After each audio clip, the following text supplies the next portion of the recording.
اللهم صل على سيدنا محمد وعلى آل سيدنا محمد وبارك وسلم. أعوذ بالله من الشيطان الرجيم. بسم الله الرحمن الرحيم. واضرب لهم مثل الحياة الدنيا كماء أنزلناه من السماء فاختلط به نبات الأرض فأصبح هشيما تذروه الرياح وكان الله على كل شيء مقتدرا. المال والبنون زينة الحياة الدنيا والباقيات الصالحات خير عند ربك ثوابا وخير أملا. ويوم نسير الجبال وترى الأرض بارزة وحشرناهم فلم نغادر منهم أحدا وعرضوا على ربك صفا لقد جئتمونا كما خلقناكم أول مرة بل زعمتم أن لن نجعل لكم موعدا. ووضع الكتاب فترى المجرمين مشفقين مما فيه ويقولون يا ويلتنا ما لهذا الكتاب لا يغادر صغيرة ولا كبيرة إلا أحصاها ووجدوا ما عملوا حاضرا ولا يظلم ربك أحدا. صدق اللہ العظیم. یہ سورۃ الکہف کی 45 سے لے کر 49 تک کی 5 آیتیں تلاوت کی. ان آیات کی تفسیر کا خلاصہ سن لیجئے. اس سے پہلے دنیاوی زندگی اور اس کے سامان کی ناپائیداری ایک شخصی اور جزوی مثال سے بیان فرمائی تھی. اب یہی مضمون عام اور کلی مثال سے واضح کیا جاتا ہے. اور آپ ان لوگوں سے دنیاوی زندگی کی حالت بیان فرمائیے کہ وہ ایسی ہے جیسے ہم نے آسمان سے پانی برسایا ہو، پھر اس پانی سے زمین کی نباتات خوب گنجان ہو گئی ہوں، پھر وہ بعد اس کے کہ سرسبز و تر و تازہ تھی خشک ہو کر ریزہ ریزہ ہو جائے کہ اس کو ہوا اڑائے لیے پھرتی ہو. یہی حال دنیا کا ہے کہ آج ہری بھری نظر آتی ہے، کل اس کا نام و نشان بھی نہ رہے گا. اور اللہ تعالی ہر چیز پر پوری قدرت رکھتے ہیں. جب چاہیں ایجاد کریں ترقی دیں اور جب چاہیں فنا کر دیں. اور جب اس حیات دنیا کا یہ حال ہے اور مال و اولاد حیات دنیا کی ایک رونق اور اس کے توابع میں سے ہے، تو خود مال و اولاد تو اور بھی زیادہ سریع الزوال ہے.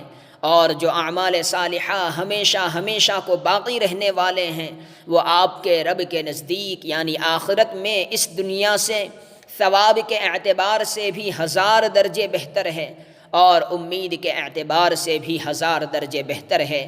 یعنی اعمال صالحہ سے جو امیدیں وابستہ ہوتی ہیں وہ آخرت میں ضرور پوری ہوں گی اور اس کی امید سے بھی زیادہ ثواب ملے گا، بخلاف متاع دنیا کے کہ اس سے دنیا میں بھی انسانی امیدیں پوری نہیں ہوتی اور آخرت میں تو کوئی احتمال ہی نہیں.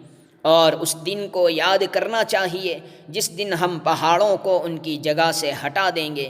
یہ ابتدا میں ہوگا، پھر وہ ریزہ ریزہ ہو جائیں گے اور آپ زمین کو دیکھیں گے کہ ایک کھلا میدان پڑا ہے، کیونکہ پہاڑ درخت مکان کچھ باقی نہ رہے گا. اور ہم ان سب کو قبروں سے اٹھا کر میدان حساب میں جمع کر دیں گے اور ان میں سے کسی کو بھی نہ چھوڑیں گے کہ وہاں نہ لایا جائے. اور سب کے سب آپ کے رب کے روبرو یعنی موقف حساب میں برابر کھڑے کر کے پیش کیے جائیں گے. یہ احتمال نہ رہے گا کہ کوئی کسی کی آڑ میں چھپ جائے اور ان میں جو قیامت کا انکار کرتے تھے ان سے کہا جائے گا کہ دیکھو آخر تم ہمارے پاس دوبارہ پیدا ہو کر آئے بھی جیسا ہم نے تم کو پہلی بار یعنی دنیا میں پیدا کیا تھا، مگر تم پہلی پیدائش کا مشاہدہ کر لینے کے باوجود اس دوسری پیدائش کے قائل نہ ہوئے، بلکہ تم یہی سمجھتے رہے کہ ہم تمہارے دوبارہ پیدا کرنے کے لیے کوئی وقت موعود نہ لائیں گے، اور نامہ عمل خواہ داہنے ہاتھ میں یا بائیں ہاتھ میں دے کر اس کے سامنے کھلا ہوا رکھ دیا جائے گا، جیسا کہ دوسری آیت میں ہے وَنُخْرِجُ لَهُ يَوْمَ الْقِيَامَةِ كِتَابًا يَلْقَاهُ مَنشُورًا۔ تو آپ مجرموں کو دیکھیں گے کہ اس میں جو کچھ لکھا ہوگا اس کو دیکھ کر اس سے یعنی اس کی سزا سے ڈرتے ہوں گے اور کہتے ہوں گے کہ ہائے ہماری کم بختی، اس نامہ اعمال کی عجیب حالت ہے کہ بے قلم بند کیے ہوئے نہ کوئی چھوٹا گناہ چھوڑا نہ بڑا، اور جو کچھ انہوں نے دنیا میں کیا تھا وہ سب لکھا ہوا موجود پائیں گے، اور آپ کا رب کسی پر ظلم نہ کرے گا کہ نہ کیا ہوا گناہ لکھ لے یا کی ہوئی نیکی جو شرائط کے ساتھ کی جائے اس کو نہ لکھے۔ معارف و مسائل۔ باقیات صالحات کیا ہیں؟ والباقیات الصالحات، مسند احمد، ابن حبان اور حاکم نے بروایت حضرت ابو سعید خدری رضی اللہ عنہ نقل کیا ہے کہ رسول اللہ صلی اللہ علیہ وسلم نے فرمایا کہ باقیات صالحات کو زیادہ سے زیادہ جمع کیا کرو۔ عرض کیا گیا کہ وہ کیا ہیں؟ آپ نے فرمایا سبحان اللہ، لا الہ الا اللہ، الحمد للہ، اللہ اکبر، ولا حول ولا قوت الا باللہ کہنا۔ حاکم نے اس حدیث کو صحیح کہا ہے، اور عقیلی نے حضرت نعمان بن بشیر رضی اللہ عنہ کی روایت سے نقل کیا ہے کہ رسول اللہ صلی اللہ علیہ وسلم نے فرمایا کہ سبحان اللہ والحمد للہ ولا الہ الا اللہ واللہ اکبر، یہی باقیات صالحات ہیں۔ یہی مضمون طبرانی نے بروایت حضرت سعد بن عبادہ بھی روایت کیا ہے، اور صحیح مسلم و ترمذی نے حضرت ابو ہریرہ رضی اللہ عنہ کی روایت سے نقل کیا ہے کہ رسول اللہ صلی اللہ علیہ وسلم نے فرمایا کہ یہ کلمہ یعنی سبحان اللہ والحمد للہ ولا الہ الا اللہ واللہ اکبر میرے نزدیک ان تمام چیزوں سے زیادہ محبوب ہیں جن پر آفتاب کی روشنی پڑتی ہے، یعنی سارے جہان سے۔ اور حضرت جابر رضی اللہ عنہ نے فرمایا کہ لا حول ولا قوت الا باللہ بکثرت پڑھا کرو، کیونکہ یہ 99 باب بیماری اور تکلیف کے دور کر دیتا ہے، جن میں سب سے کم درجے کی تکلیف ہم یعنی فکر و غم ہے۔ اسی لیے اس آیت میں لفظ باقیات صالحات کی تفسیر حضرت ابن عباس رضی اللہ عنہما، عکرمہ، مجاہد رحمۃ اللہ علیہما نے یہی کی ہے کہ مراد اس سے یہی کلمات پڑھنا ہے، اور سعید بن جبیر، مسروق اور ابراہیم رحمۃ اللہ علیہم نے فرمایا کہ باقیات صالحات سے 5 نمازیں مراد ہیں۔ اور حضرت ابن عباس رضی اللہ عنہما سے ایک دوسری روایت میں یہ ہے کہ آیت میں باقیات صالحات سے مراد مطلق اعمال صالحہ ہیں، جن میں یہ کلمات مذکورہ یہ بھی داخل ہیں، 5 نمازیں بھی اور دوسرے تمام نیک اعمال بھی۔ حضرت قتادہ رضی اللہ عنہ سے بھی یہی تفسیر منقول ہے۔ الفاظ قرآنی کے مطابق بھی یہی ہے، کیونکہ ان الفاظ کا لفظی مفہوم وہ اعمال صالحہ ہیں جو باقی رہنے والے ہیں، اور یہ ظاہر ہے کہ اعمال صالحہ سب ہی اللہ کے نزدیک باقی اور قائم ہیں۔ ابن جریر طبری اور قرطبی نے اسی تفسیر کو ترجیح دی ہے۔ حضرت علی کرم اللہ وجہہ نے فرمایا کہ کھیتی 2 قسم کی ہوتی ہے، دنیا کی کھیتی تو مال و اولاد ہے، اور آخرت کی کھیتی باقیات صالحات ہیں۔ حضرت حسن بصری رحمۃ اللہ علیہ نے فرمایا کہ باقیات صالحات انسان کی نیت اور ارادہ ہے کہ اعمال صالحہ کی قبولیت اس پر موقوف ہے۔ اور عبید ابن عمر نے فرمایا کہ باقیات صالحات نیک لڑکیاں ہیں کہ وہ اپنے والدین کے لیے سب سے بڑا ذخیرہ ثواب ہیں۔ اس پر حضرت صدیقہ عائشہ رضی اللہ عنہا کی ایک روایت دلالت کرتی ہے جو رسول اللہ صلی اللہ علیہ وسلم سے منقول ہے کہ آپ صلی اللہ علیہ وسلم نے فرمایا کہ میں نے اپنی امت کے ایک آدمی کو دیکھا کہ اس کو جہنم میں لے جانے کا حکم دے دیا گیا، تو اس کی نیک لڑکیاں اس کو چمٹ گئیں اور رونے اور شور کرنے لگی، اور اللہ تعالیٰ سے فریاد کی کہ یا اللہ انہوں نے دنیا میں ہم پر بڑا احسان کیا اور ہماری تربیت میں محنت اٹھائی ہے، تو اللہ تعالیٰ نے اس پر رحم فرما کر بخش دیا۔ مرنے کے بعد کی زندگی کے وقت انسانوں کی ایک حالت، لقد جئتمونا کما خلقناکم اول مرہ، قیامت کے دن سب کو خطاب ہوگا کہ آج تم اسی طرح خالی ہاتھ بغیر کسی ساز و سامان کے ہمارے سامنے آئے ہو جیسا تمہیں اول پیدائش کے وقت پیدا کیا تھا۔ بخاری، مسلم، ترمذی میں بروایت ابن عباس رضی اللہ عنہما منقول ہے کہ ایک مرتبہ رسول اللہ صلی اللہ علیہ وسلم نے خطبہ دیا جس میں فرمایا کہ اے لوگو، تم قیامت میں اپنے رب کے سامنے ننگے پاؤں، ننگے بدن پیدل چلتے ہوئے آؤ گے، اور سب سے پہلے جس کو لباس پہنایا جائے گا وہ ابراہیم علیہ السلام ہوں گے۔ یہ سن کر حضرت صدیقہ عائشہ رضی اللہ عنہا نے سوال کیا، یا رسول اللہ، کیا سب مرد و عورت ننگے ہوں گے اور ایک دوسرے کو دیکھتے ہوں گے؟ آپ صلی اللہ علیہ وسلم نے فرمایا کہ اس روز ہر ایک کو ایسا شغل اور ایسی فکر گھیر رہی ہوگی، اس روز ہر ایک کو ایسا شغل اور ایسی فکر گھیرے رہی ہوگی کہ کسی کو کسی کی طرف دیکھنے کا موقع ہی نہ ملے گا، سب کی نظریں اوپر اٹھی ہوئی ہوں گی۔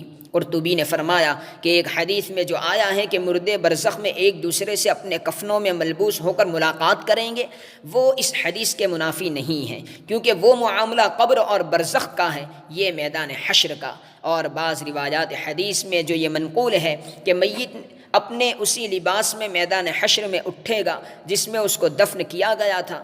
حضرت فاروق اعظم رضی اللہ عنہ نے فرمایا کہ اپنے مردوں کے کفن اچھے بنایا کرو، کیونکہ وہ قیامت کے روز اسی کفن میں اٹھیں گے۔ اس کو بعض حضرات نے شہیدوں پر محمول کیا ہے، اور بعض نے کہا ہے کہ ہو سکتا ہے کہ محشر میں بعض لوگ ملبوس اٹھیں اور بعض ننگے، اس طرح دونوں قسم کی روایات جمع ہو جاتی ہیں۔ اعمال کا بدلہ، وَوَجَدُوا مَا عَمِلُوا حَاضِرًا، یعنی سب اہل محشر اپنے کیے ہوئے اعمال کو حاضر پائیں گے۔